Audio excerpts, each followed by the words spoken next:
आचार्य जी, गुरु पूर्णिमा का पर्व आ रहा है जी तैयारियां शुरू हो गई हैं। जी प्रशासन भी अच्छी व्यवस्थाएं जी करने में जुटा हुआ है। जी वृंदावन खासकर तो वाहनों का भी प्रवेश बंद होने को है।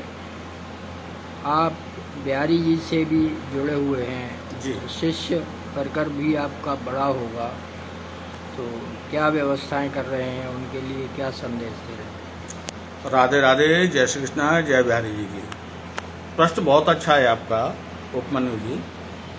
वाहनों की जहाँ तक व्यवस्था है कि वो तो सरकारी व्यवस्था रहती है ही कि अभी से वाहन वर्जित हो गए हैं। एकादशी से तो और प्रतिबंध हो जाएगा वाहनों का। कारण है कि अपना गुरु पूर्णिमा का पर्व तो है ही, व्यास पूर्णिमा का पर्व तो है ही। विशेष उत्सव है गोवर्धन मूलिया पूनों की परिक्रमा।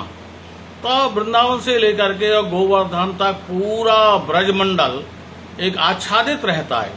विशेषकर वृंदावन में जितने भी संत महात्मा हैं, जितने भी आश्रमधारी हैं, सभी शिष्यगण भक्तगण गुरु जी के पूजन के लिए आते हैं।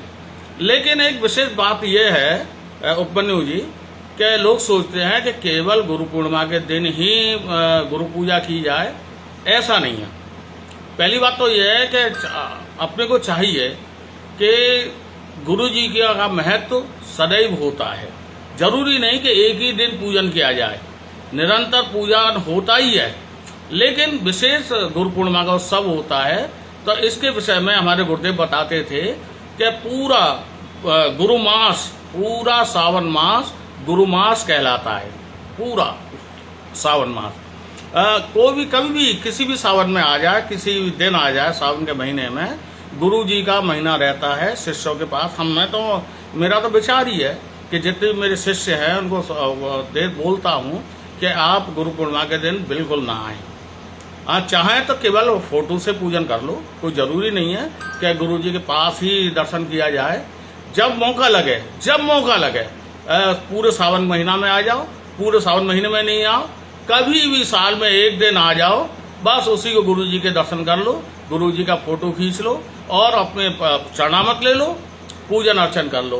विशेषता ये नहीं कि केवल पूरा गुरु पूर्णिमा के दिन पूरा भीड़ बढ़ाना, पूरी गंदगी करना, पूरा वृंदावन आच्छादित है, ये अच्छा नहीं है। आपके संख्या कितनी शिष्यों की होगी महाराज लगभग? मैंने कभी काउंटिंग नहीं की और ना मैं कभी, मेरे पास रजिस्टर रहता है। और हजारों तो होंगे निश्चित। 10, 15, 20, 25 हजार भी हो सकते हैं, लाखों शायद ना ही होंगे, लेकिन होंगे। बहुत अच्छी संख्या है। कभी भी आ जाए, उनका गुरु स्थान है, कभी भी आए। मतलब आप विशेष रूप से ये नहीं कि भाई आइए और लाइए, सेवा कीजिए? नहीं, बिल्कुल नहीं। अपना विचार ही नहीं है, संकल्प ही ऐसा नहीं है कि केवल गुरु जी का हृदय होना चाहिए, कि आपके पास में गुरु भक्ति है।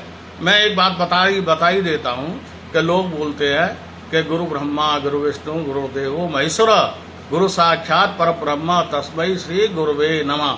तो हम क्या उपदेश दे देते हैं सबको कि गुरु ही ब्रह्मा है, गुरु ही विष्णु है, गुरु साक्षात पर ब्रह्म है। ऐसा नहीं है। हमारे श्लोक का तात्पर्य है कि गुरु जी ब्रह्मा के समान हैं। गुरु ब्रह्मा के समान है, अर्थात जब ब्रह्मा जी जैसे सृष्टि करते हैं, ऐसे ही शिष्य के मन में बीज का उत्पन्न करते हैं। ऐसे ही ज्ञान का संहार करते हैं शंकर भगवान, और इसी प्रकार पालन कौन करते हैं? विष्णु भगवान। संहार और पालन और उत्पत्ति ये गुरु जी का भाव होता है। इसलिए गुरु ब्रह्मा गुरु विष्णु गुरु देवो महेश्वर, गुरु साक्षात पर ब्रह्म तस्मै श्री गुरुवे नमः।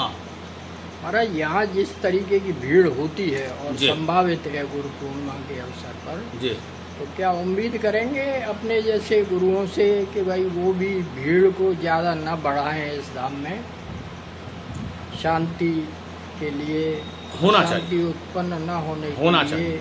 अराजकता भी हो जाती है, कई बार भीड़ में उपद्रव भी होता है, गंदगी भी बढ़ती है। तो आप उम्मीद करेंगे कि नहीं? हाँ, बिल्कुल होनी चाहिए। और वैसे भी हमें मालूम है कि हमारे पूज्य श्री गुरु शरणानंद जी महाराज कोई जरूरी नहीं कि एक ही दिन गुरु पूजा करते हैं, अपने अपने अन्य अन्य स्थानों पर। मैं भी अभी जयपुर जाऊंगा, तो जयपुर में गुरु पूजा हो जाएगी। वृंदावन में कभी सावन में आ जाएं।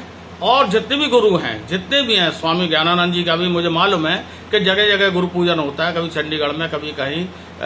हमारे गुरुदेव अतुल कृष्ण गोस्वामी जी अमृतसर में गुरु पूजन करते थे, कभी चंडीगढ़ में गुरु पूजन करते थे। तो कोई जरूरी नहीं कि वृंदावन में ही भीड़ बढ़ाई जाए, कोई आवश्यकता नहीं है। जय श्री राम।